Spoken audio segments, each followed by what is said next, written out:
Assalamualaikum warahmatullahi wabarakatuh.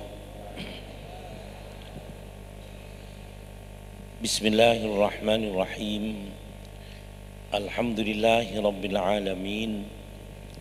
Wabihi nasta'inu ala umurid dunya waddin. Wassalatu wassalamu ala ashrafil anbiya'i wal mursalin Sayyidina Muhammadin wa ala alihi wa sahbihi ajma'in. Rabbi israh li sadri wa yassir li amri wahlul 'uqdatam min lisani yafqahu qawli. Rabbana iftah bainana wa baina qaumina bil haqqi wa anta khairul fatihin. Amma ba'du. Hadaratil mukarramin, para alim ulama, para habaib yang kami muliakan, bapak-bapak, ibu-ibu dan saudara-saudara sekalian yang berbahagia. Pertama-tama marilah kita memanjatkan puji dan syukur kehadirat Allah Subhanahu wa taala, di mana pada kesempatan ini kita semua bisa hadir di tempat ini, bisa ikut serta mengikuti pengajian ini, dan insya Allah keadaan kita saat ini adalah keadaan yang penuh dengan rahmat Allah, di mana alhamdulillah saat ini Banyuwangi diguyur hujan, dan hujan itu adalah rahmat dari Allah Subhanahu wa taala. Bapak dan ibu-ibu sekalian yang berbahagia, pada kesempatan ini marilah kita semua berada di dalam masjid ini, kita niati i'tikaf sehingga keberadaan kita adalah ibadah, dan kita niati pula bahwa kita berkumpul pada kesempatan ini di dalam rangka Bapak dan Ibu-ibu sekalian, kita mengungkapkan rasa kebahagiaan kita bahwasanya tidak lama kemudian kita akan memasuki bulan suci Ramadan. Kurang lebih 10 hari lagi, 11 hari lagi Ramadan. Insya Allah nanti pada tanggal 13 April kita sudah masuk di bulan Ramadan. Man fariha bihuhuli Ramadana kharramallahu jasadahu minan niran. Barang siapa yang mengungkapkan kebahagiaan karena kita akan masuk dalam bulan suci Ramadan, maka bapak dan ibu-ibu sekalian, dia akan diharamkan tubuhnya dari siksaan api neraka. Kenapa kita harus mengungkapkan kebahagiaan yang luar biasa? Karena bapak dan ibu-ibu sekalian, kita akan memasuki bulan yang penuh barokah, yang penuh dengan pahala. Bapak dan ibu-ibu sekalian, tidak terasa bahwa kita pada malam hari ini juga berkumpul di malam ini adalah malam Jumat.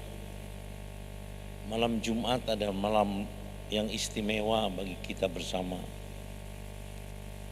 Lailatun yustajabu fiha du'a, malam di mana dikabulkan doa-doa. Mohon maaf, saya selalu mempersiapkan diri biasanya kalau malam Jumat untuk malam hari nanti bisa bangun sholat malam. Ini Bapak dan Ibu-ibu sekalian, karena memang malam Jumat ini adalah malam yang istimewa. Lailatun yustajabu fiha du'a, malam di mana doa-doa kita dikabulkan. Nah, Bapak dan Ibu-ibu sekalian, khamsu layalin yustajabu fiha du'a. Ada 5 malam-malam di mana doa kita dikabulkan. Mohon maaf. Yang pertama yaitu al-lailatul ula min Rajab, malam pertama dari bulan Rajab. Yang kedua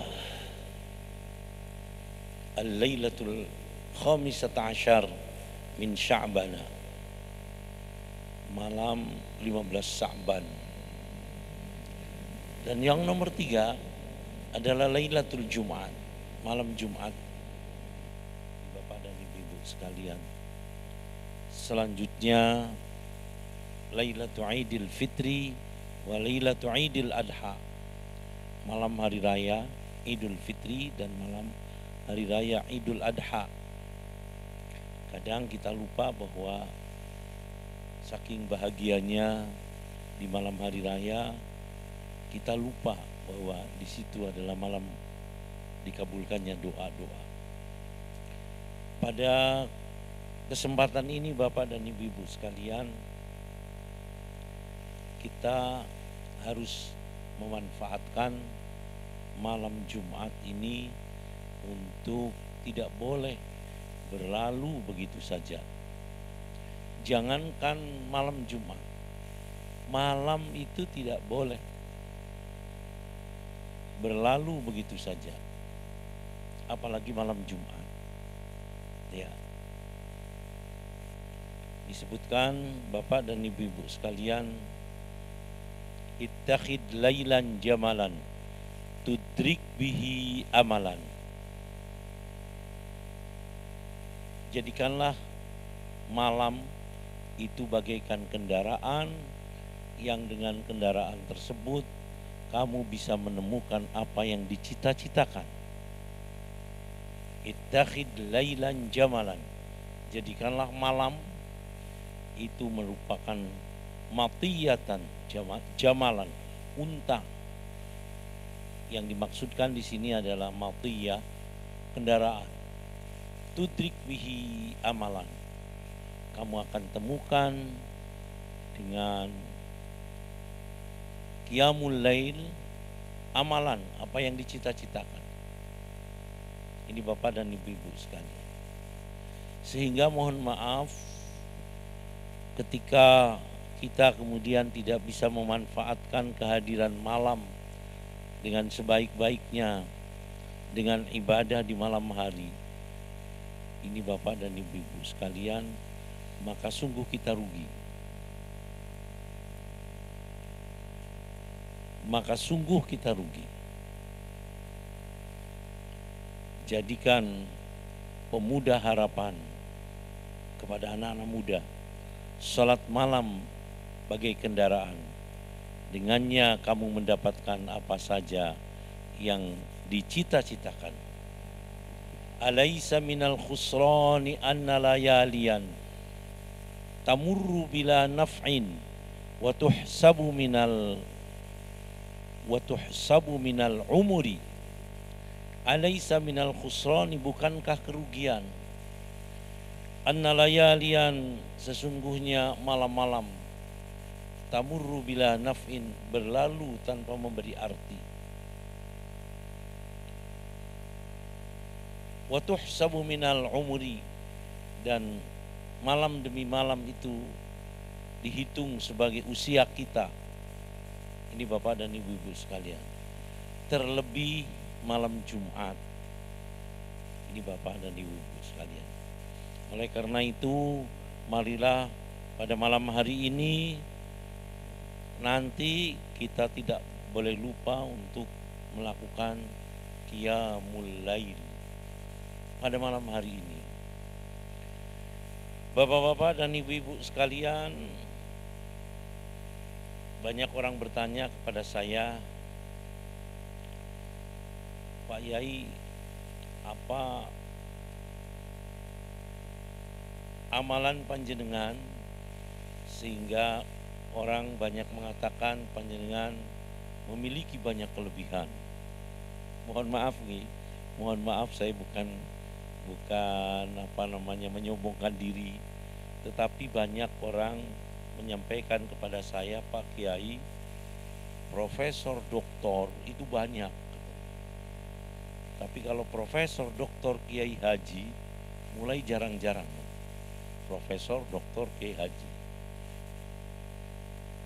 Profesor doktor Kiai Haji kaya raya itu sudah sulit didapatkan, dan dermawan. Ini Bapak dan Ibu sekalian. Sehingga dengan demikian kemudian banyak orang bertanya apa amalannya. Nah, Bapak dan Ibu sekalian, saya sampaikan kepada panjenengan semua, amalan saya sholat malam.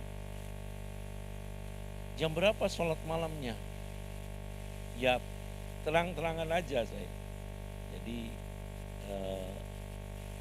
tidak boleh malu-malu untuk menyampaikan. 1 jam saya sebelum subuh. 1 jam sebelum subuh. 2:30 kalau sekarang saya mulai bangun, dan itu biasanya saya mandi sampai 1/2 jaman begitu. Baru kemudian jam 3 lebih 3:04 saya baru memulai sholat malam. Kenapa Pak Yai kok begitu? Pahalanya besar. Sholat malam di tengah malam terakhir itu pahalanya besar. Fi jawfil lailil akhir, rak'atani fi jawfil lailil akhiri khairun minad dunya wa ma fiha. 2 rakaat di malam terakhir itu lebih baik daripada dunia dan seisinya. Ini bapak-bapak dan ibu-ibu sekalian. Lah Pak Yai sholatnya berapa rakaat? Saya sholatnya 12 rakaat kalau malam hari. Itu sholat hajatnya 12 rakaat. Biasanya saya memulai dengan sholat tahajud 4 rakaat. Tapi sholat hajatnya juga sholat tahajud. Karena sholat tahajud itu sholat apa saja yang dilakukan di tengah malam setelah terlebih dahulu tidur, itu sholat tahajud. 2 rakaat atau 4 rakaat, baru kemudian saya sholat hajat. Kenapa sholat hajat? Karena banyak hal-hal yang kepingin saya upayakan, kepingin saya wujudkan. Ini Bapak dan Ibu-ibu sekalian, yang antara lain Bapak Ibu, saya dulu kepingin punya pesantren yang paling baik di Indonesia, yang paling besar di Indonesia. Tidak punya apa-apa.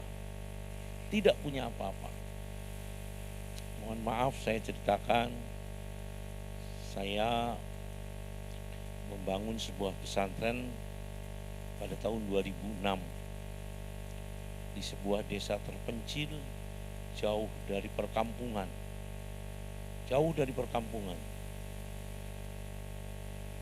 Di sebuah mohon maaf sawah ke selatan kampung, tapi masih jauh ke kampungnya. Ke utara kampung masih 1 kilo mungkin kampungnya. Ke timur juga demikian. Tidak punya apa-apa.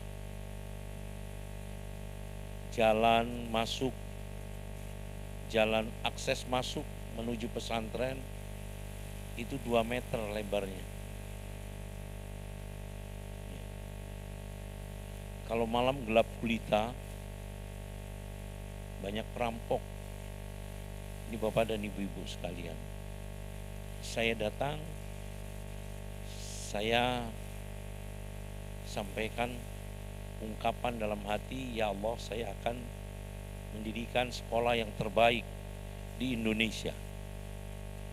Saya akan mendirikan sekolah yang terbaik di Indonesia. Itu tahun 2006. Bapak dan saudara-saudara sekalian, semua orang menertawakan karena tidak ada apa-apanya, hanya ada sebuah rumah kecil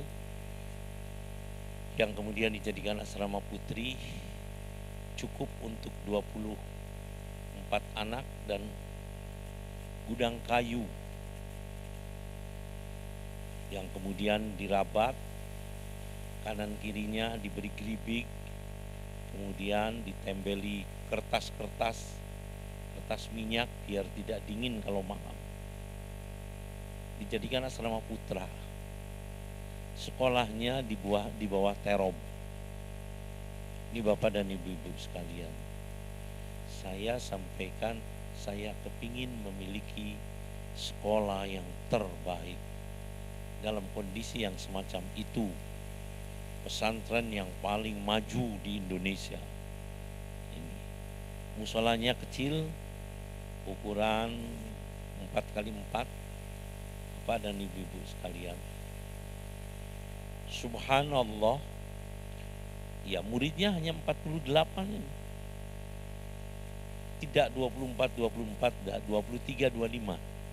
23 itu putri kalau tidak salah, 25 itu putra. Sebagian muridnya dari Banyuwangi dan sebagian besarnya dari Banyuwangi, dari murid-muridnya Al-Habib Umar dari Habibullah. Ini Bapak dan Ibu-ibu sekalian, kalau tidak salah ada 9 anak dari Banyuwangi dari 48 itu. Ini Bapak dan Ibu-ibu sekalian, muridnya 48. 11 tahun kemudian, tahun 2017, kita dapat penghargaan nasional dari sebuah lembaga yang berhak mengeluarkan penghargaan sebagai the most favorite school in Indonesia, sekolah yang paling favorit di Indonesia. 11 tahun kemudian dari kondisi yang seperti tadi. Tanahnya pun bukan milik sendiri, miliknya orang lain, saya beli. Lah membelinya itu diangsur, diberi harga 300 juta, saya membayar dengan hanya 20 juta. Kemudian terus diangsur 2 tahun baru lunas. Ini Bapak dan Ibu-ibu sekalian, 11 tahun bisa menjadi sekolah yang terbaik di Indonesia. 2017, 2018 dapat lagi award, penghargaan sebagai the best tutoring system school in Indonesia, sekolah yang sistem pengajarannya terbaik di Indonesia. Ini sudah notok untuk berkaitan dengan sekolah. Tahun 2019 dapat award sebagai pondok pesantren modern inspiratif nomor 1 di Indonesia. Pondok pesantren modern inspiratif nomor 1 di Indonesia.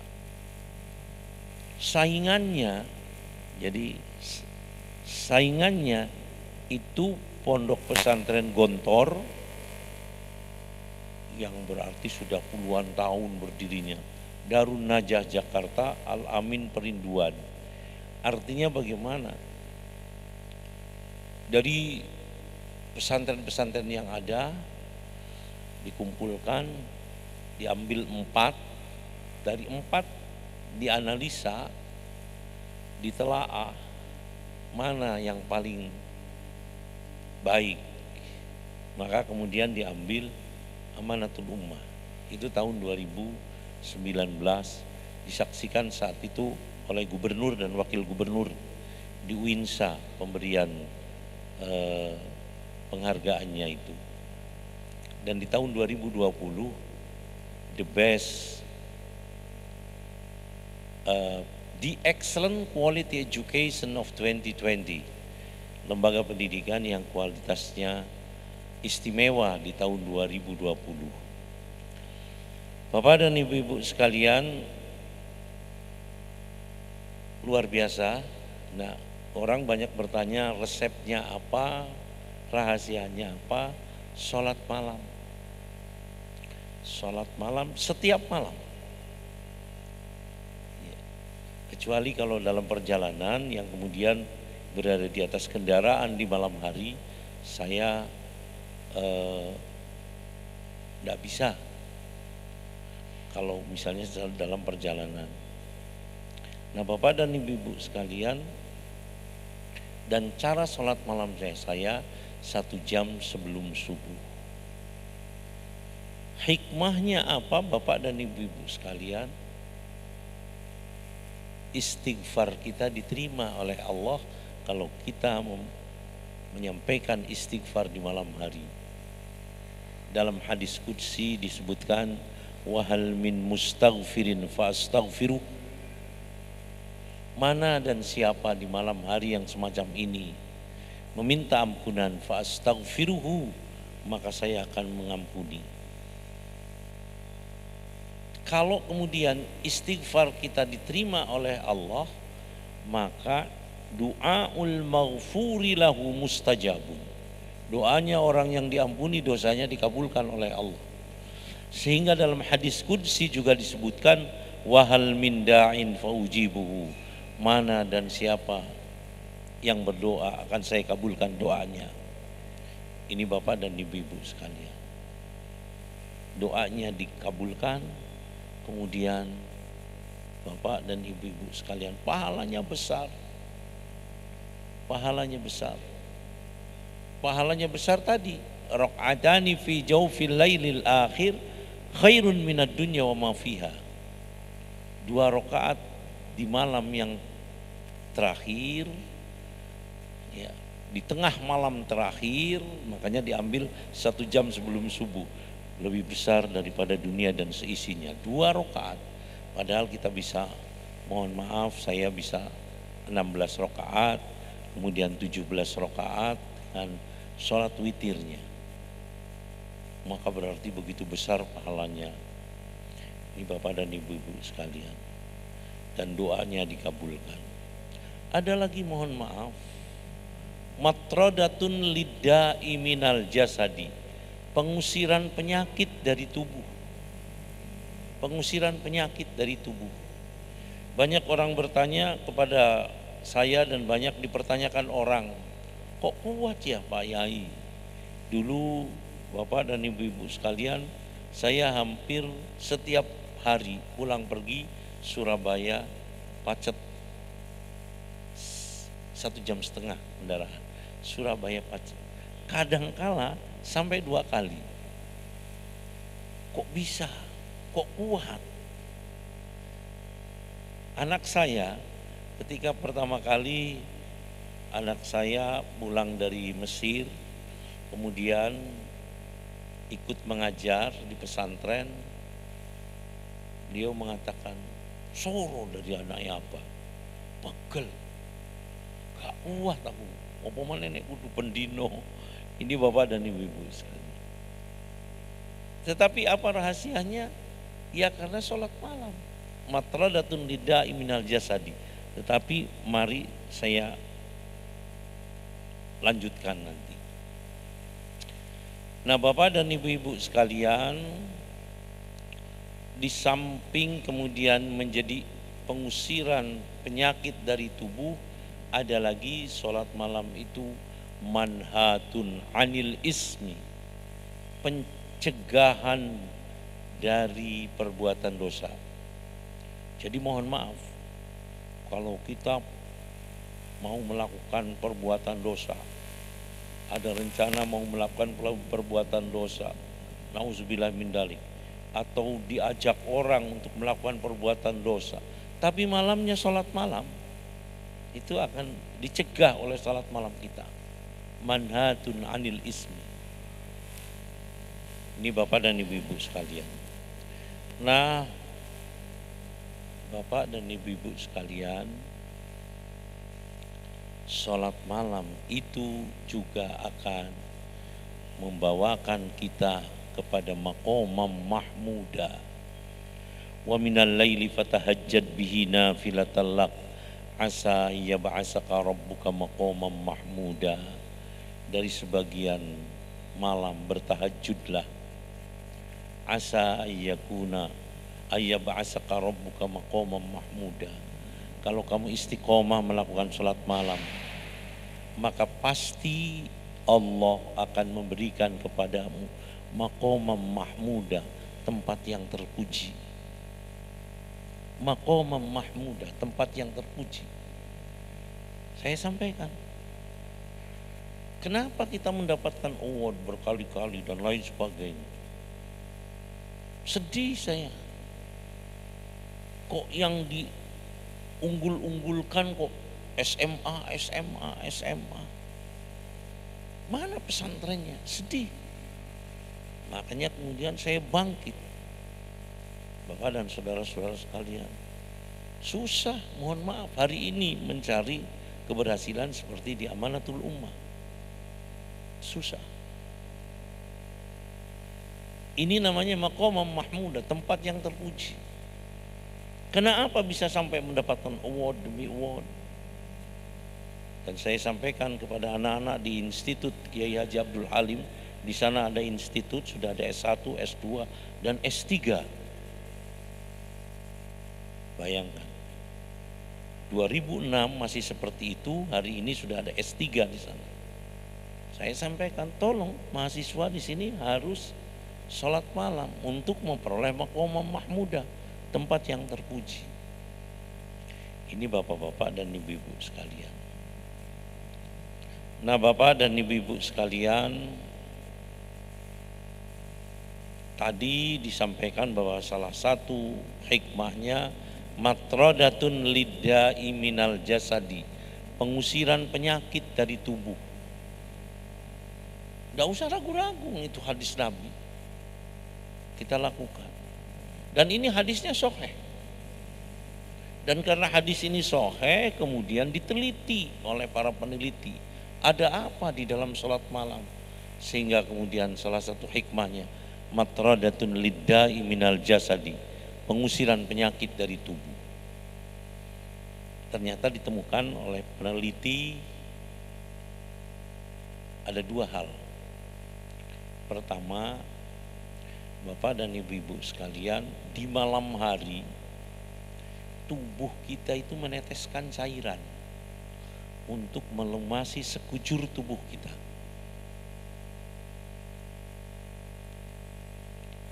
Pada saat tertentu cairan itu berhenti, tidak lagi menetes.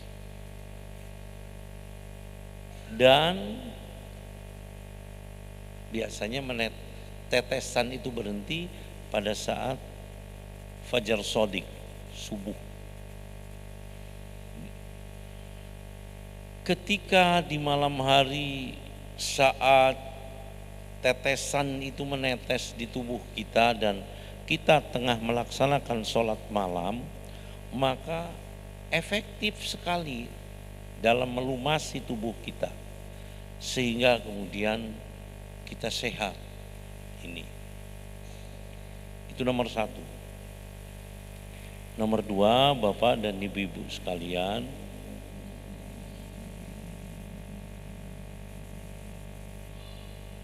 orang tidur itu biasanya detak jantungnya berdetak cepat, cenderung tidak normal. Kita bisa mendengar ada orang ngorok. Ini bapak dan ibu-ibu sekalian, ini mohon maaf ini. Biasanya banyak orang stroke itu setelah bangun tidur,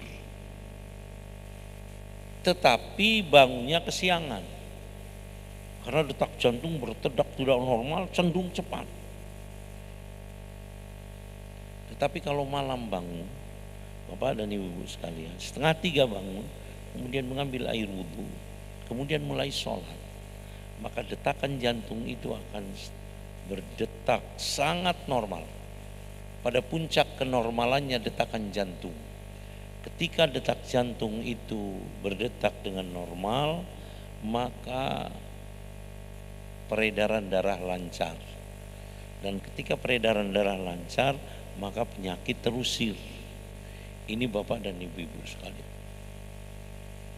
Ada lagi Bapak dan Ibu-ibu sekalian, mohon maaf, orang yang sholat malam itu akan dijauhkan dari dampak negatif atas perbuatannya, tentu perbuatan baiknya. Dijauhkan dari dampak negatif atas perbuatan baiknya.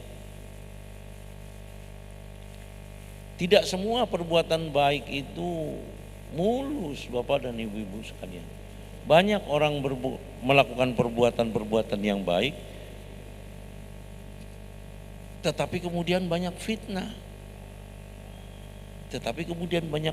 Tetapi ketika kita sholat malam, maka kita akan dijauhkan dari dampak negatif atas perbuatan baik kita, karena kita berdoa, Allahumma inni a'udzubika min syarri ma sana'tu.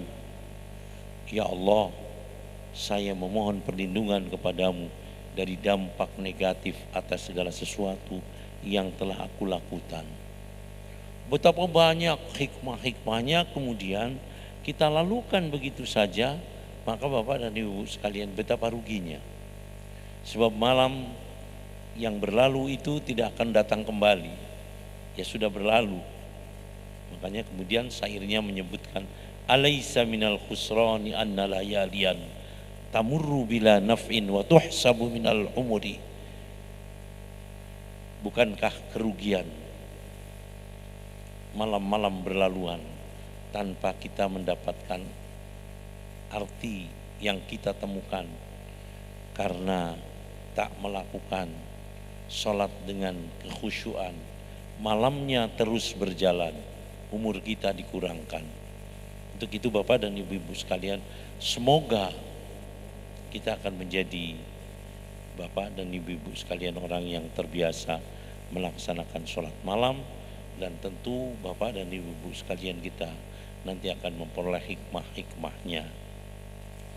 Sholat malam yang kita lakukan, mohon maaf, kita akhiri dengan sholat witir.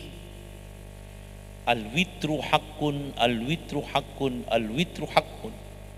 Berkali-kali dalam hadis Nabi disebutkan, sholat witir itu wajib, sholat witir itu wajib, sholat witir itu wajib. Sehingga Imam Ahmad, ya, Ibnu Hambal, Imam Hambali dan Hanabilah, pengikutnya Imam Hambali, mewajibkan sholat malam. Mewajibkan sholat malam walaupun tingkat kewajibannya tidak sama dengan tingkat kewajiban daripada sholat wajib. Berdasarkan hadis Nabi, al-witru haqqun, al-witru haqqun. 2 rakaat salam, 1 rakaat. Kalau kemudian hampir masuk subuh, ya 1 rakaat. Dan mohon maaf, kalau 1 jam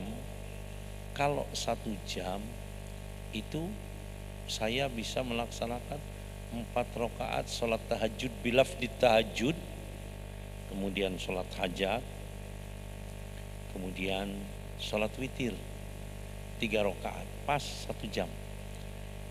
Ya, ini Bapak dan Ibu-ibu sekalian.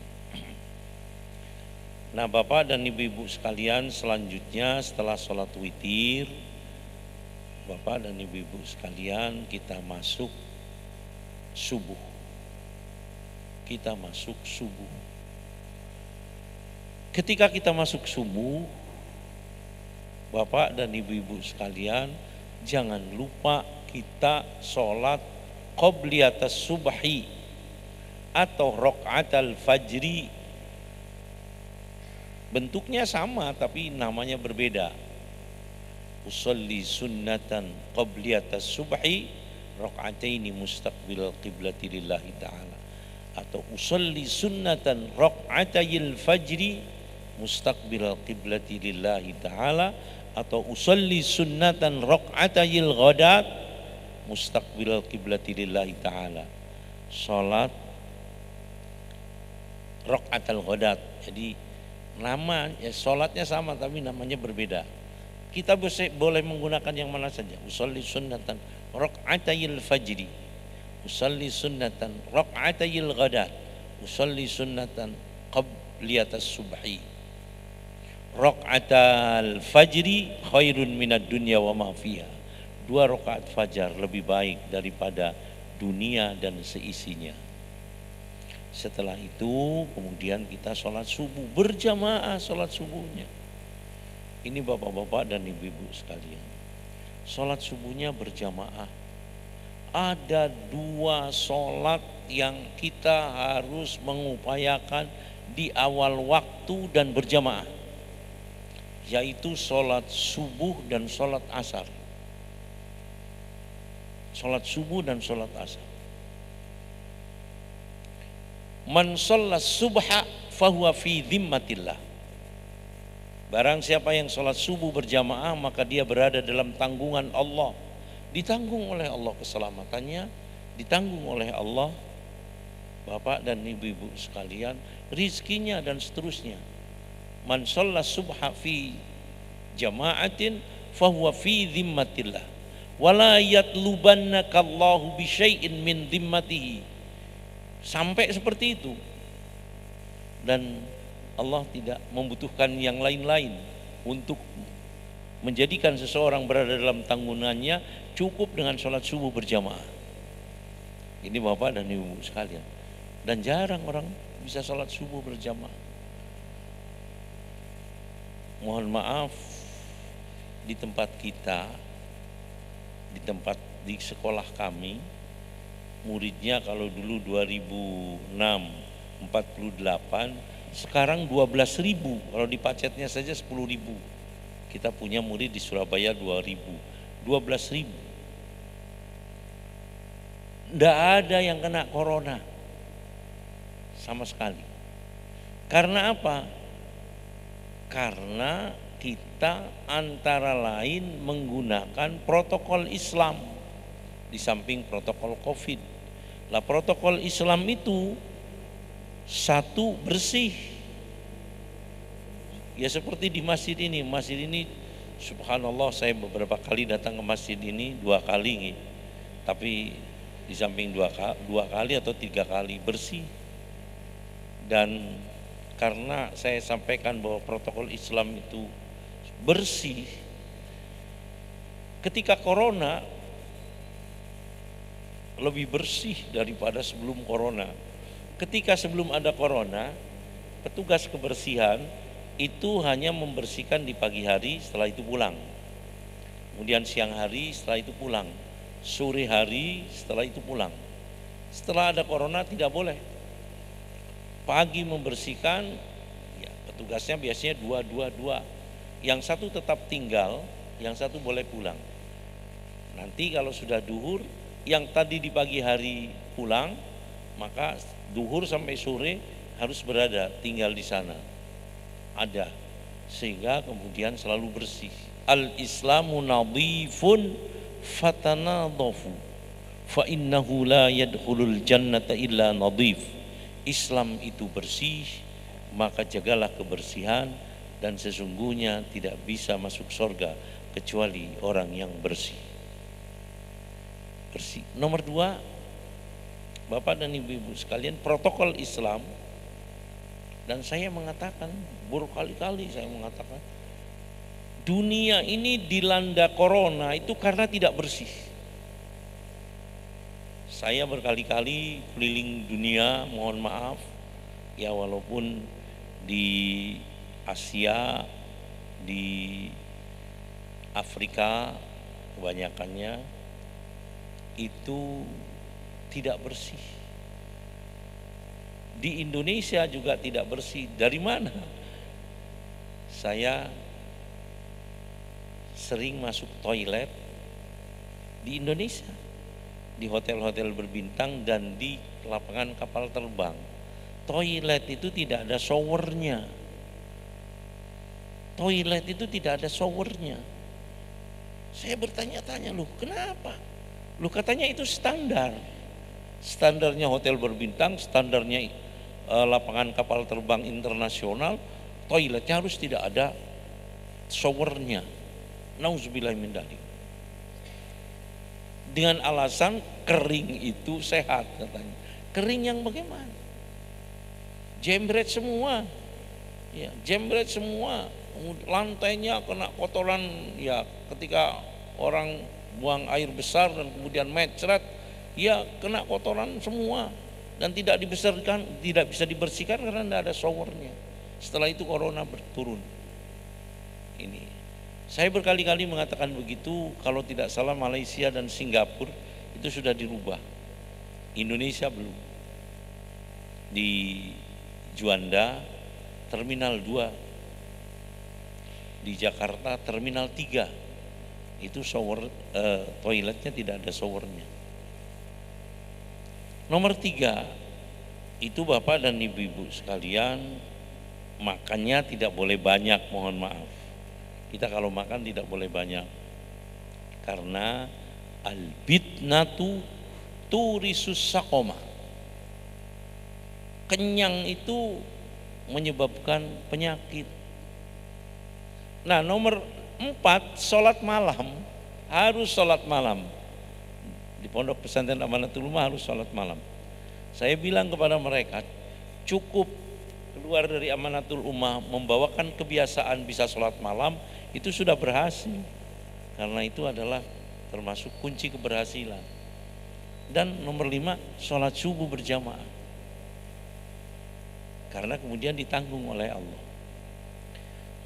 Ini Bapak dan Ibu-ibu sekalian, kenapa sholat subuh berjamaah itu Bapak dan Ibu-ibu sekalian, dan sholat asar itu harus diupayakan berjamaah dan di awal waktu.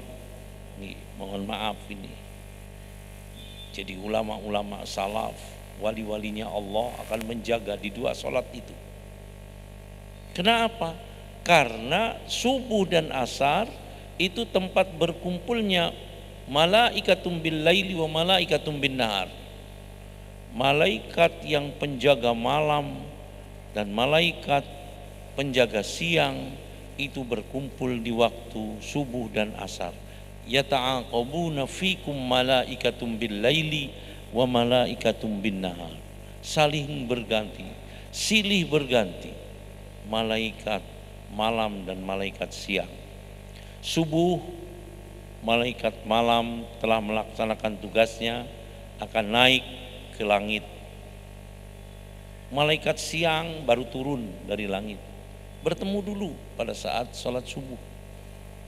Maka Bapak dan Ibu-ibu sekalian, sholat kita bersamaan dengan para malaikat, doa kita ikut diamini oleh para malaikat.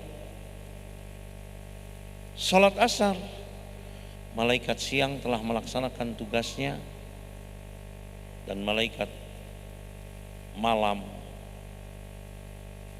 malam baru turun untuk kemudian akan melaksanakan tugas malamnya.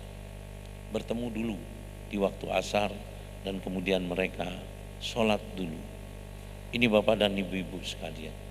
Oleh karena itu, ramaikanlah masjid ini sholat subuh dan sholat asar, walaupun sholat-sholat yang lainnya juga harus dijaga.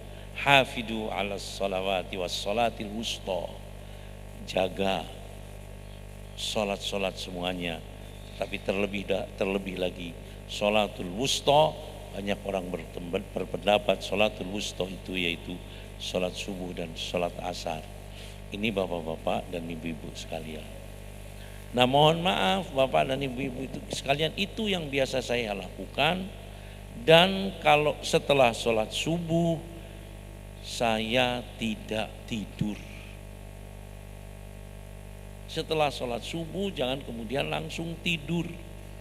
Mohon maaf, kalau di pesantren enak sekali, tidak terasa, karena begitu selesai sholat subuh langsung mengajar.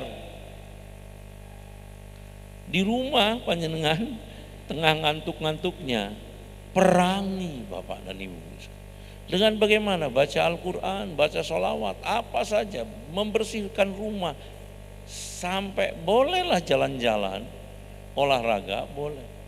Sampai kapan? Sampai terbit matahari. Di pondok-pondok pesantren dulu diharamkan dan didenda kalau tidur setelah sholat subuh, ya, sebelum terbit matahari. Kenapa Bapak dan Ibu-ibu sekalian?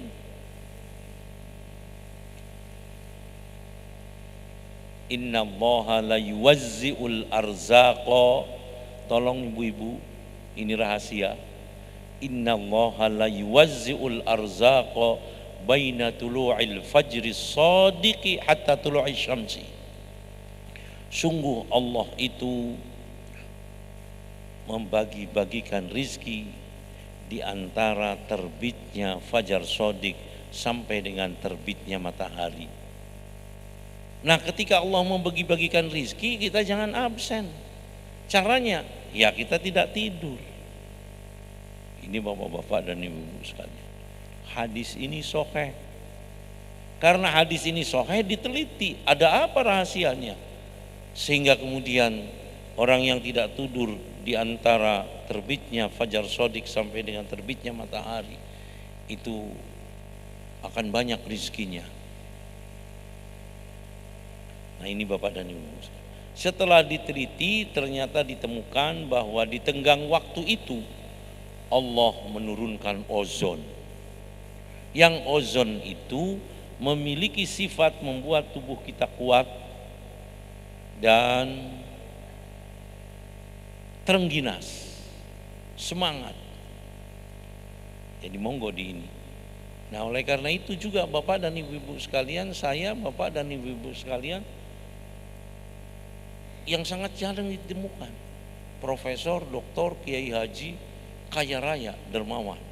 Nah, kaya rayanya itu tadi, kaya rayanya itu tadi, ya, karena rizkinya banyak, tidak mau. Yang lain-lainnya karena sholat malamnya. Ini tahaddus bin nikmah, bukan memperlihatkan diri bahwa saya melakukan demikian. Tahaddus bin nikmah. Wa amma bi ni'mati rabbika fahaddis. Terhadap kenikmatan yang Allah berikan kepadamu, ceritakan kepada orang lain agar orang lain bisa menyimak, mendengarkan. Bapak dan ibu-ibu sekalian, kemudian Bapak dan ibu-ibu sekalian, orang lain bisa meniru dan kemudian bisa merasakan kenikmatan yang sama. Itu yang saya maksudkan. Saya kepingin bahwa tidak boleh ada orang yang miskin. Nah, ya resepnya itu. Jawa Timur dicita-citakan oleh gubernur kita Ibu Khofifah Indar Parawansa di masa pengabdiannya selama 5 tahun. Beliau mencanangkan menjadi provinsi yang zero from poverty, 0 dari angka kemiskinan. Saat beliau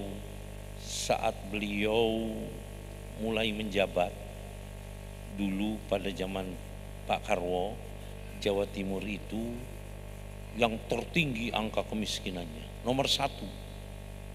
Bahkan jaraknya dengan yang nomor 2 itu, dengan provinsi lain nomor 2 itu jauh.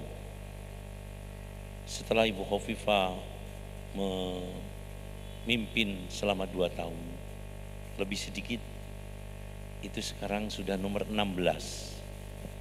Jadi dari nomor 1 turun menjadi nomor 16. Mudah-mudahan nanti turun lagi menjadi nomor 34. Karena memang di Indonesia ini provinsinya ada 34. Begitu hebatnya, hanya 2 tahun bisa menurunkan dari nomor 1 menjadi nomor 16. Ini bapak-bapak dan ibu-ibu sekalian. Nah, sudah, monggo, oleh karena itu dilaksanakan dengan baik. Ya Pak Yai, itu kaifiahnya, itu amalan yang dilakukan oleh Pak Yai. Apa ada wiridnya, auradnya untuk banyak rizkinya? Apa ada auradnya untuk banyak rizkinya? Bapak dan ibu-ibu sekalian, ada baca 10 kali setelah sholat subuh, 10 kali setelah sholat asar. Ya, ini. Nah, insya Allah diamini oleh para malaikat. Auratnya hasbunallah sayu'tinallahu min fadlihi wa rasuluh inna ilallahi raghibun. 10 kali. Itu aja, singkat aja. Kalau panjenengan membawa HP, monggo direkam. Hasbunallah sayu'tinallahu min fadlihi wa rasuluh inna ilallahi raghibun. Monggo barangkali baru mengonkan HP-nya, monggo direkam. Hasbunallah sayu'tinallahu min fadlihi wa rasuluh inna ilallahi raghibun. Itulah bapak-bapak dan ibu-ibu sekalian. Selanjutnya bapak ibu, Pak Yai, sebentar lagi kita masuk Ramadan. Amalan apa yang kita lakukan di bulan suci Ramadan agar kita memperoleh maksimal pahala di dalam bulan suci Ramadan? Bapak dan ibu-ibu sekalian, perbanyak sedekah. Perbanyak sedekah di bulan Ramadan ini. Berlakulah loman di bulan Ramadan ini. Karena Rasulullah sallallahu alaihi wasallam ajwadan nasi wa kana ajwadu ma yakunu fi Ramadana. Rasulullah itu orang yang paling loman. Rasulullah itu orang yang paling roman. Tetapi paling loman-lomannya Rasulullah itu di bulan Ramadan. Sudah, ini Bapak dan Ibu sekalian. Antara lain kelomanan panjenengan, berikan takjil, berikan makan pada saat berbuka puasa. Berikan takjil pada saat berbuka puasa. Mohon maaf, penuhi masjid ini dengan takjil dari jamaahnya, tapi ada yang mengkoordinir bagaimana sehingga kemudian begitu. Kenapa harus takjil?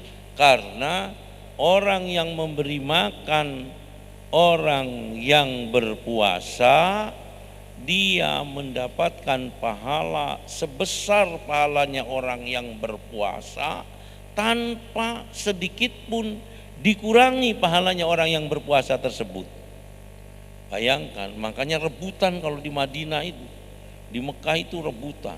Sampai-sampai ada orang mengatakan, waduh, pokoknya kalau menjelang maghrib orang sini loman semua.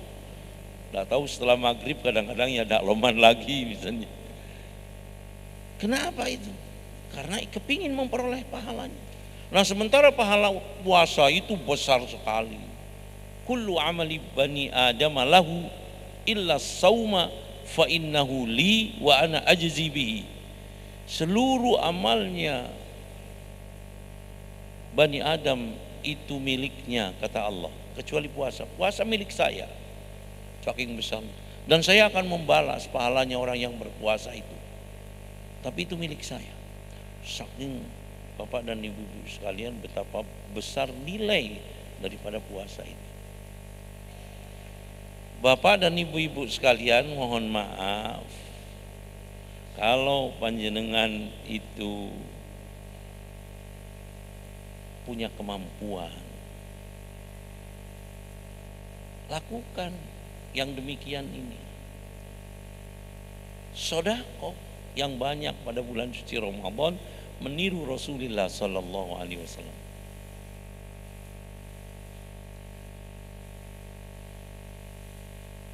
Wa kana karrihil mursalah, seperti angin yang berhembus itu Rasulullah.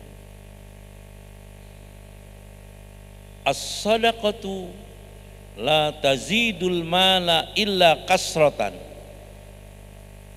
Sedekah itu tidak akan menambah harta benda kita kecuali semakin banyak. Dan apalagi ketika kemudian dikeluarkannya pada bulan suci Ramadan. Ini bapak-bapak dan ibu-ibu sekalian. Nah, bapak dan ibu-ibu sekalian, itu jadi kita mari berloman-loman pada bulan suci Ramadan ya, dengan cara memberi takjil dan kemudian mengeluarkan zakat fitrah dan zakat mal. Zakat fitrah dan zakat mal, zakat fitrah itu wajib dikeluarkan untuk seluruh mereka yang menemui Ramadan, yang menemui puasa. Ya. Ini yang menemui hari raya, menemui puasa dan hari raya.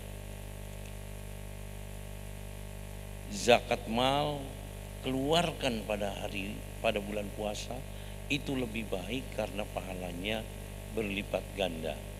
Kita membuat haul, kita membuat perhitungan tahunan yang memang zakatnya zakat tahunan, itu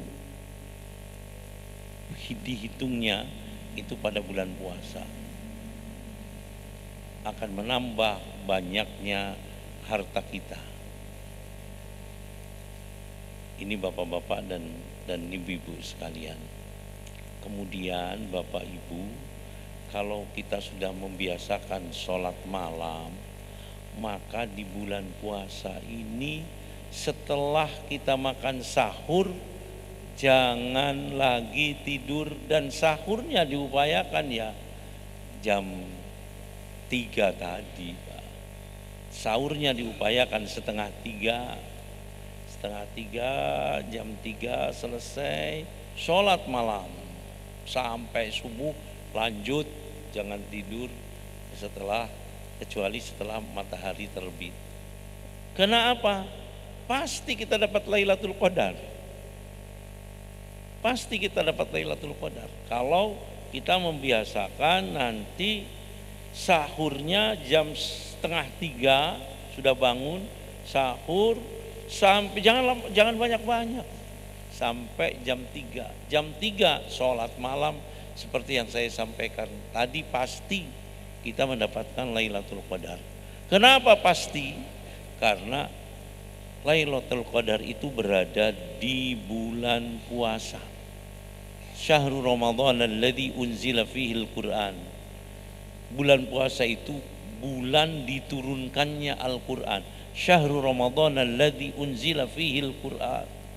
Bulan puasa itu adalah bulan diturunkannya Al-Qur'an, dan malam diturunkannya Al-Qur'an itu namanya malam Lailatul Qadar. Inna anzalnahu fi Lailatul Qadar. Wa ma adraka ma Lailatul Qadar. Lailatul Qadri khairum min alfis syahr. Tanazzalul malaikatu warruhu fiha biidni rabbihim min kulli amrin salam. Ya hatta matla'il fajr. Hiya hatta matla'il fajr. Jadi ketika Lailatul Qadar itu turun, maka sampai matla'il fajr. Ketika jam 3 kita sholat malam sampai matla'il fajr, pasti, dan setiap malam kita lakukan itu, pasti kita ketemu dengan Lailatul Qadar. Nah, ketika kita bertemu dengan Lailatul Qadar, khairum min alfi syahr. Pahalanya lebih baik daripada ibadah 1000 bulan, tentu doanya lagi lebih makbul. Ini bapak-bapak dan ibu-ibu sekalian, monggo di bulan suci Ramadan kita berpuasa dengan sebaik-baiknya, dan kita berloman-loman di bulan puasa, karena Nabi adalah orang yang paling loman, dan paling loman-lomannya Rasulullah itu pada bulan suci Ramadan. Kita menggunakan kesempatan berbuka puasa dengan sebaik-baiknya untuk kita memberi takjil orang yang berbuka puasa. Saya tidak tahu di masjid ini, saya kira insya Allah di masjid ini sudah seperti masjid Madinah. Kalau di masjid Madinah semua dalam masjid itu penuh dengan takjil. Hanya memang tidak boleh nasi kalau di dalam. Itu hanya kurma dengan roti, ya, dan kemudian minuman, dan kemudian bisa dilipat. Tapi kalau di luarnya ya ada nasi macam-macam dan seterusnya, sehingga jumlahnya di Madinah itu ratusan ribu apa namanya, ya ratusan ribu porsi yang memberi. Ini Bapak dan Ibu-ibu sekalian, ya motivasinya adalah karena mereka bayangkan kalau bisa memberi makan 1000 orang yang berpuasa dan saat takjil, maka mereka mendapatkan pahalanya orang berpuasa 1000 orang. Nah, orang ketiga di Madinah, orang yang tidak makan di masjid, di hotel, tinggal di hotel, apa kata mereka? Medit awakmu, makan kok di hotel, takjil kok di hotel. Jadi mereka mengharuskan diri untuk makan di masjid. Panjenengan juga ojo lah nang masjid ae kuno, di sana banyak takjil. Bukan berarti golek takjilan, jangan. Saya kepingin jadi orang yang loman, saya berikan pahala puasa saya kepada orang yang memberi takjil, toh pahala puasa saya tidak akan terkurangi sedikit pun. Ini Bapak dan Ibu-ibu sekalian. Nah, saya kira nanti kalau kita bisa seperti di Madinah, luar biasa ya, imarohnya masjid, ramainya masjid ini Bapak dan Ibu-ibu sekalian. Nah, kemudian nomor 2 itu tadi sahurnya 2:30, setelah itu jam 3 terus kita akan memperoleh Lailatul Qadar. Kalau kemudian setiap malam kita lakukan itu di Gerabang, mulai malam pertama sudah panjenengan lakukan yang semacam itu. Walaupun kebiasaan Lailatul Qadar itu jatuh fi Lailatul Witri minal asyaratil awakhir, di malam ganjil dari 10 terakhir. Itu mungkin apa yang bisa saya sampaikan. Mohon maaf saya tidak boleh malam-malam, ini sudah jam 10 ya, karena nanti takut terlambat tidurnya, tidak bisa sholat malam. Panjenengan juga demikian. Demikian, lebih dan kurangnya mohon maaf. Wa akhiran wallahul muwaffiq ila aqwamit thoriq. Wassalamualaikum warahmatullahi wabarakatuh.